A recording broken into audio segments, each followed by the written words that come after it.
হিন্দু ধর্মের প্রতি শ্রদ্ধা রেখেই বলছি। তাদের ধর্মে একটা বিধান আছে যে আপনি ভালো হিন্দু হতে চাইলে আপনাকে গোমূত্র পান করতে হবে, মানে গরুর পেশাব পান করতে হবে। এবং অবাক করা কাণ্ড, তারা ইন্ডিয়া থেকে এটাকে রপ্তানি করে ইউরোপ আমেরিকাতেও পাঠায়। কারণ ইউরোপ আমেরিকার যে হিন্দুরা আছে সেখানকার সুপার স্টোর থেকে, শপিং মল থেকে ওটা কিনে কিনে পান করে। আপনারা যদি বলে এই যে এক বোতল নিয়ে আসছি গরুর পেশাব, এটা খাইলে তোর 1 কোটি টাকা দিন, খাইবেন? আমি কম, তুই নিয়ে আইসিস, তুই খা, ঠিক কিনা? কারণ আমাদের রুচিতে এটা ধরে না, ইসলামটা আমাদের আপনি গায়ে নাই। তো ইসলামটা হচ্ছে রুচিসম্মত ধর্ম, স্বভাব সুলভ ধর্ম।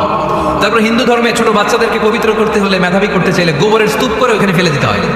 ওই বাচ্চা ছুটে আসবে, কান্না করবে, আবার ফেলতে হবে। ওর গা গোবর দিয়া একেবারে বিউটি পার্লারিং করে তারপরে ওর গোসল করাইলে ও খুব ভালো হয়ে যাবে। এরকম আইডিওলজি তারা বিলিভ করে। তো এটা একটা প্রাণীর মল কারো গায়ে মেখে পার্লারিং করা, এটা কি আমাদের আকলে ধরে? আমাদের ধর্মে এরকম কোনো বিধান আছে? হিন্দু ভাইরা যদি থেকে থাকো, just ponder on the news, এই বিষয়গুলোর উপর একটু থিঙ্ক করো, একটু ভাবো, চিন্তা করে দেখো। ইসলাম হচ্ছে দ্বীনুল ফিতরা, স্বভাব সুলভ ধর্ম। এখানে মনে মানে না এরকম কোনো বিধান আল্লাহ দেয়। এটা জ্ঞানের ধর্ম, জ্ঞানের উপর প্রতিষ্ঠিত। এই ধর্মের প্রথম কথা হচ্ছে পড়ো। প্রথম কথা কি? আরবিতে কি? বিসমি রাব্বিকাল্লাযী, read in the name of your lord who has created. পড়ো তোমার প্রভুর নামে যিনি তোমায় শিখিয়েছেন। সুবহানাল্লাহ পড়েন। আবু দারদা রাদিয়াল্লাহু তাআলা আনহু বলতেন, কুন আলিমান, আলেম হও, আও মুতাআল্লিমান, অথবা আলেমের ছাত্র হও, আও মুত্তাবিআন, অথবা আলেমের ফলোয়ার হও, আও মুহিব্বান, অথবা আলেমকে ভালোবাসো, ওয়ালা তাকুনিল খামিস, 4টা হইও, 5 নাম্বার হইও না, ফাতাহলিক, তাহলে ধ্বংস হয়ে যাবা। 5 নাম্বারটা হচ্ছে আলেম বিদ্বেষী, খবরদার আলেমদের পিছনে লেগো না, তাহলে তোমার দিন দুনিয়া আখিরাত সবটারে বরবাদ করে দিবে কে? এটা নলেজের উপর বেস করে ধর্ম। এখানে উল্টাপাল্টা কথা বলার সুযোগ। ইসলাম ছাড়া কেউ যদি অন্য কোথাও শান্তি তালাশ করে, ইসলাম ছাড়া অন্য কোনো মতাদর্শে কেউ যদি জীবন সমস্যার সমাধান তালাশ করে, আল্লাহ বলে তার কোনো আমল আমি কবুল করব না। কিয়ামতের দিন লোকটা হবে হাই হাই কোম্পানির ম্যানেজার, সে হবে ক্ষতিগ্রস্ত। এজন্য আমাদেরকে ইসলাম মানতে হবে। আমাদের ধর্মের নাম কি? এই ইসলাম মনে হয় শুধু আমাদেরই ধর্ম, অন্য কোনো নবীদের মনে হয় ধর্ম না। সাইয়েদনা আদম আলাইহিস সালামের ধর্মের নাম কি? নূহ আলাইহিস সালামের ধর্মের নাম? ইব্রাহিম নবীর ধর্মের নাম? মুসা আলাইহিস সালামের ধর্মের নাম? ঈসা আলাইহিস সালামের ধর্মের নাম? আল্লাহর ধর্মের নাম? আল্লাহ বলেছেন ইসলাম হচ্ছে দ্বীনুল্লাহ, এটা আমার দিন, এটা আমার ধর্ম, এই ধর্ম আমি পাঠিয়েছি। এটা কোনো মন মস্তিষ্ক প্রসূত কথা নয়, এটা নিজের মন গড়া বানোয়াট কোনো ধর্ম নয়। চিল্লায় বলেন ঠিক কিনা? সব নবীদের ধর্মের নাম ছিল ইসলাম। অনেকে আমরা গুলিয়ে ফেলি, আমরা মনে করি শুধু আমাদের ধর্মের নাম ইসলাম, অন্য নবীদের ধর্মের নাম বোধহয় ইসলাম না। এটা ভুল। আজকে আকীদা খালিস করে নেন, কনসেপশন এন্ড আইডিয়া ক্লিয়ার করে নেন। সব নবীদের একটাই ধর্ম। চিল্লায় বলতে হবে কি নাম? তার প্রমাণ, তার দলিল কি? তার দলিল হচ্ছে আল্লাহর কোরআন। আল্লাহর কোরআন আমাদেরকে জানিয়েছে সব নবীকে আল্লাহ তাআলা একটা ধর্মে দিয়েছেন।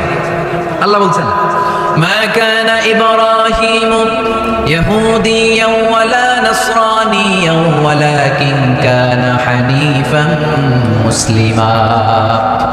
আমার খালিল ইব্রাহিম ইহুদি ছিল না, আমার নবী ইব্রাহিম নাসারা ছিল না, আমার খালিল ইব্রাহিম অন্য কোনো ধর্মের ছিল না।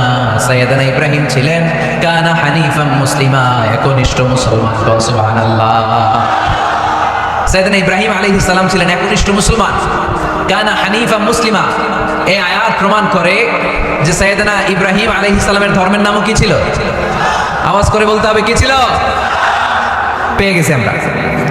এরপরে সাইয়েদনা ইউসুফ আলাইহিস সালাম দোয়া করেছেন, আল্লাহর মহাগ্রন্থ কোরআন সাক্ষী, তাওয়াফফানি মুসলিমান ওয়া আলহিকনি বিস-সালিহিন। ও আল্লাহ, আমাকে তুমি মুসলমান হিসেবে মৃত্যু দান করো, নেককার বান্দাদের সাথে আল্লাহ তুমি আমারে শামিল করে দাও।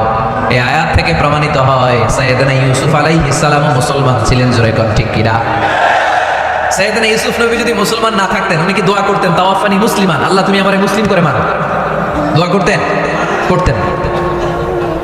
সাইয়েদনা সুলাইমান আলাইহিস সালাম বালকিসকে চিঠি লিখেছে, ইন্নাহু মিন সুলাইমান ওয়া ইন্নাহু বিসমিল্লাহির রহমানির রহিম। বালকিস, এটা সুলাইমান নবীর পক্ষ থেকে চিঠি। আল্লাহ তাআলু আলাইয়া ওয়া আতুনি মুসলিমিন। ও বালকিস, বাড়াবাড়ি করো না। ও বালকিস, খবরদারি দেখিও না, বড়ত্ব দেখিও না। মুসলিমিন, তুমি আমার কাছে মুসলমান হয়ে চলে এসো। সাইয়েদনা সুলাইমান আলাইহিস সালাম মুসলমান হয়ে চলে আসার দাওয়াত দিলেন। এই আয়াত প্রমাণ করে সাইয়েদনা সুলাইমান আলাইহিস সালামের ধর্মের নাম ছিল ইসলাম, ঠিক কি না? আবার সাইয়েদনা ঈসা আলাইহিস সালামের সঙ্গীদের নাম হচ্ছে আল হাওয়ারি। হাওয়ারিরা বলেছিল, সাক্ষী থেকে যাও বিআন্না মুসলিমুন, আমরাও মুসলমান। ঈসা আলাইহিস সালামের অনুসারীরা যদি বলে আমরাও মুসলমান, এটা প্রমাণ করে সাইয়েদনা ঈসা আলাইহিস সালামের ধর্মের নামও ছিল ইসলাম। জোরে বলেন ঠিক কি না? ইসলাম ছিল তার ধর্মের নাম। সব নবীদের একটাই ধর্ম, ধর্মটার নাম সব জায়গায় মানতে রাজি আছেন? তবে ইসলাম ধর্মকে আল্লাহ তাআলা কোন নবীর কালেই, কোন নবীর সময়েই পূর্ণাঙ্গতা দান করে নাই। এই ইসলাম ধর্মের পূর্ণাঙ্গতা আল্লাহ তাআলা দান করেছে আমার পেয়ারা নবী, বিশ্ব নবী মুহাম্মদ রাসূলুল্লাহ সাল্লাল্লাহু আলাইহি ওয়াসাল্লামের সময়কালে। বারটা ছিল জুমাবার। কি বার? আরাফার ময়দান। বিশ্ব নবী উটের পিঠে বসে আছেন। ইন দ্য মিন টাইম আল্লাহ তাআলা একটা আয়াত নাযিল করে ইসলামকে কমপ্লিট এন্ড ইনট্যাক্ট বানিয়ে দিলেন। সুবহানাল্লাহ বলতে পারলেন না? اليوم أكملت لكم دينكم وأتممت عليكم نعمتي ورضيت لكم الإسلام دينا। সেদিন আল্লাহ ঐতিহাসিক আয়াত নাযিল করে দিলেন, اليوم أكملت لكم دينكم, আজকে আমি তোমাদের দ্বীনকে, ইসলাম ধর্মকে পূর্ণাঙ্গতা দান করলাম। ওয়া আতমামতু আলাইকুম নি'মাতি, আমার নিয়ামতকে পরিপূর্ণ করে দিলাম। ওয়া রাদিতু লাকুমুল ইসলাম দীনা, আমি আল্লাহ তোমাদের জন্য ইসলাম ধর্মকে মনোনীত করে খুশি হয়ে গেলাম।